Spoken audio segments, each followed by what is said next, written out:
first thing you'll do is download the exercise files. There'll be a link on the page here to go off and download those so you can play along. You don't have to, but obviously it'd be easy if you had the exercise files and work along with me. The next thing to do is just getting your workspace. Like, it depends on, what I mean by workspace is just what Photoshop looks like.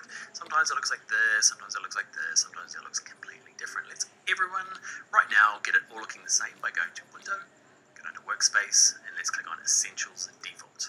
It's kind of, that's the basic kind of layout for Photoshop. Now, yours won't have this group of images because that's specific for me, but what you might do is, it might still be looking different. You can go to Window, Workspace, and click on Reset Essentials. That just kind of like rejigs it to make sure it's kind of as it was out of the box. That's quite handy if later on you're dragging this and it somehow gets connected to this thing over here, and this bit gets dragged out. So if you ever get lost like this, you're like, man, everything's everywhere. Just go back up to Window, go to Workspace, and go to Reset Essentials, and it goes back to its happy home.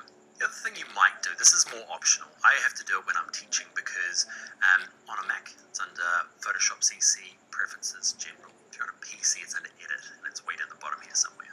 Okay, so go to Preferences, General. You might click both of these, or it says Reset Preferences on Quit and Reset All Warning dialog boxes.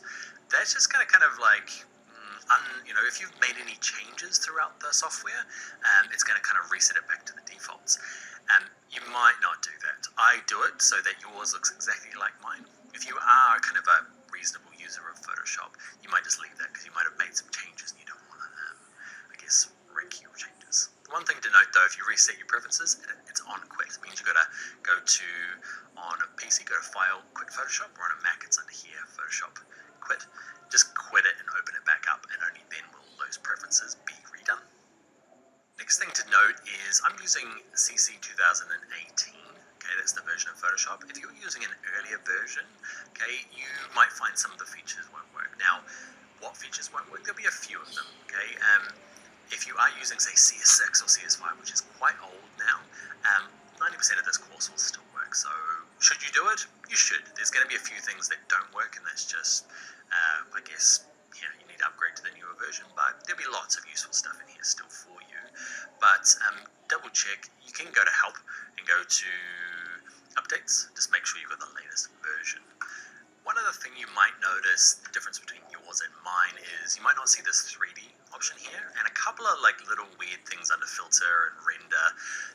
We're not going to cover them in this kind of Essentials course, so it's no big deal. But if you are finding later on after this course, you're like, man, there was 3D in Dan's version and not in mine, it's probably just your version of Photoshop was not your Photoshop, it's your laptop or your computer. It's probably using what's called a 32-bit operating system, and it just won't work with 3Ds. Photoshop can kind of come in a couple of flavors, and it'll do its best on your operating system. So if you've got an old crappy operating system, really old, poor laptop, fans are coming on, it's all very stressed, it might not do these things just because your computer just can't handle it. So you might have to upgrade the same version of Photoshop, but you might have to get a new upgraded laptop or computer. Alright, the last thing to cover is the use of the images in this course. So you've got the exercise files, you can totally use them to practice and follow along with me. But if you want to use them in your, say, portfolio or in some of your actual work, okay, your professional work, you need to go and license the images. Now, I've got all these images from Adobe stock. It's stock.adobe.com. I pay a monthly fee and I get 10 images. You can start your 30-day trial and get 10 images. Okay, but you've got to go and find those images and pay for them to use them. Or just go and switch them out. So do the examples with me and then find some other free stock library images to use for your portfolio or your commercial work. Great places to get free stuff from is a couple here. So Pixels is really cool, okay, and just good quality, high quality, free to use images. There's that. There's freeimages.com. There is unsplash.com is really cool as well. Okay, really awesome images. What's another place?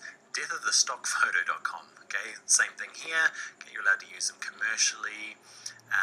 Another way to use it is Google Images, right? You can't just do a search. You can't just go, I need a picture of a shoe, and just steal stuff from here. Okay, what you can do though is you can figure out which are allowed to be used. So you can go to Tools, and you can go to, I do a couple of things. I make sure I want to find large images, so good quality ones, and I want to find usage rights, and I want to go, this one here, labeled for reuse with modification. Okay, this I could use, but I wouldn't be able to mess with it in Photoshop, so I want this license. And it will cut it down to, the list gets quite small, okay, but you can see large images that I'm allowed to use in my work.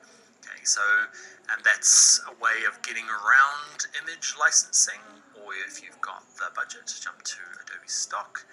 Another paid one is Shutterstock. Another paid one is iStock. They're all really good. Adobe Stock tends to fit in with Photoshop a little bit better. Alright, this is a really long video.